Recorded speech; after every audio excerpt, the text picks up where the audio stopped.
What an absolutely wild year. Hi, I'm FalseEyeD. I talk about VTubers, and over the last year have published over 200 videos about them. So now let's go ahead and look back at some of the very biggest VTuber news stories during that time. Beginning with number 13, VTubers hosting charities. As independent VTuber Snuffy would host numerous charities reaching up into the tens of thousands of donated dollars.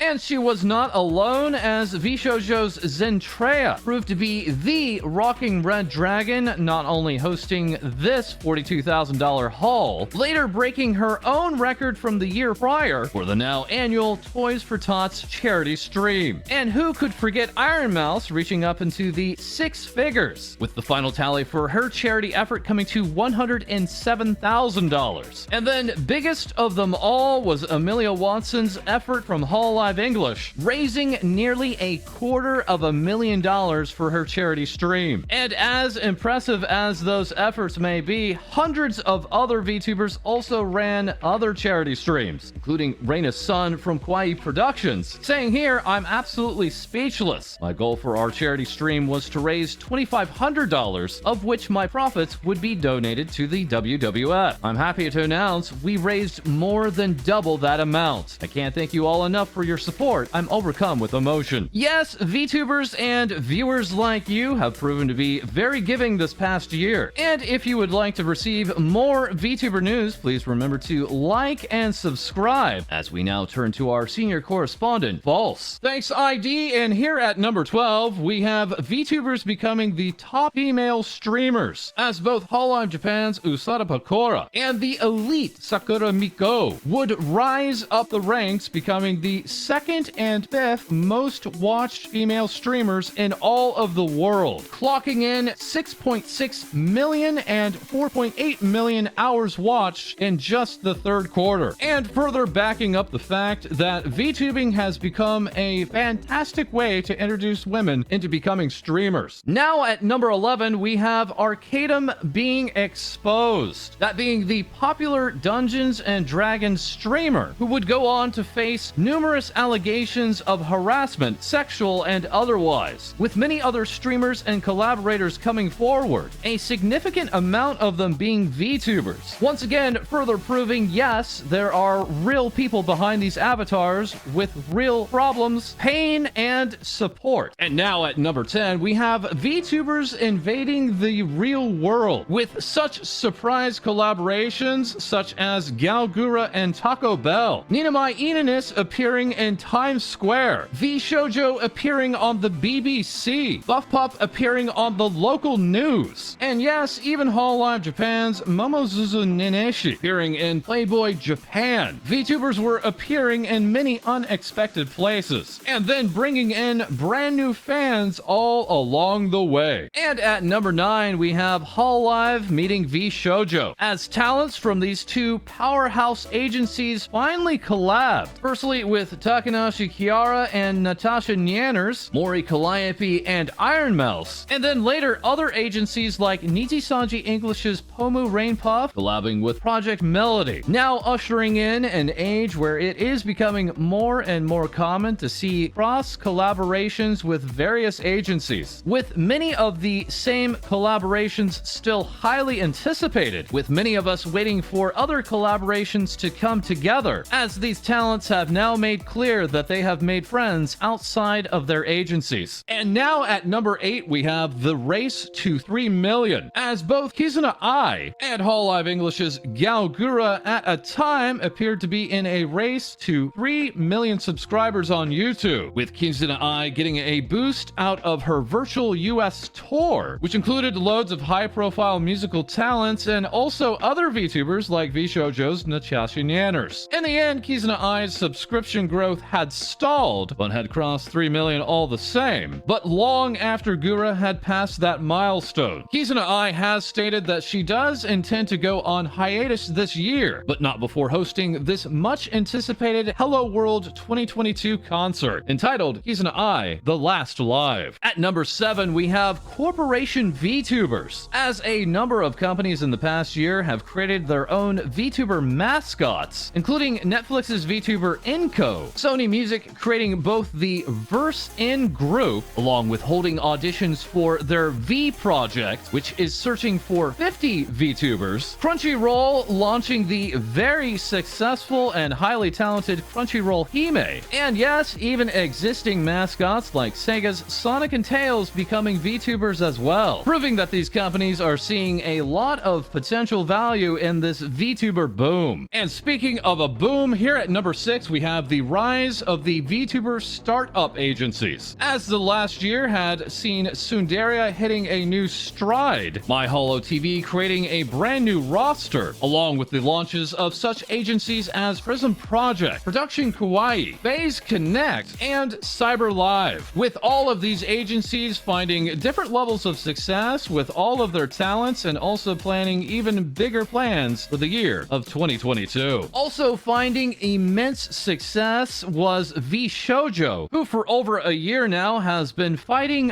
Doxxers, an effort that was revealed by Nux at Nux Taku, who late into last year had released a video revealing that he was also a target of doxing. Nux's video would then become contentious within Vshojo, with the argument being that the video could compromise an ongoing investigation, while others had argued that the video had properly revealed that those who had applied for Vshojo auditions were being potentially targeted by doxers. There would then be a number of tweets between Vshojo talents and Nux criticizing one another's actions on the matter, as later both parties would then apologize to one another in both public and private, with many hoping that the real fight is now being taken to the doxers and not one another. And at number 4 we have male VTubers hitting the scene in big ways, such as Nijisanji Japan's Kuzaha hitting 1 million YouTube subscribers, being the very first Nijisanji talent to hit this mark, as both MyHoloTV and then later Sundaria would go on to launch their own male VTubers. Hololive Productions' Hollow Stars would all receive 3D models and 3D concerts. Even recently, with the opposite day gender bend versions of Hololive Council, that being the Hololive Ministry, being well received. It all certainly came to a head at the end of the year with the launch of Nijisanji English's Luxium group, as these 5 talents have turned a lot of heads in the scene and finding wild success with a primarily female audience. Which now brings us to number 3, that being the launch of Nijisanji English, beginning in May with the Lazu Light group, then in July the Obsidia group, and later in October the Etheria group, later culminating in their 4th wave, Luxium, as this now 15-member branch is expected to expand even more this year, having now found their own voice, audience, and success in the past year. And now at number 2 we have the new Hololive, as finally midway into the year, Hololive had released a new member, that being Hololive English's V-singer Iris, then launching the 5-member group a month later with Hololive Council for Hololive English, and then as a giant surprise in November, the Hololive 6th generation for Japan, the secret society Horux, with all of these talents experiencing explosive success, and many of them expected to pass 1 million subscribers this year, as we now await the launch of Hololive Indonesia's Generation 3, and hopefully the success that they will also see this year. And of course we had loads of runner-ups for the biggest stories of the year, including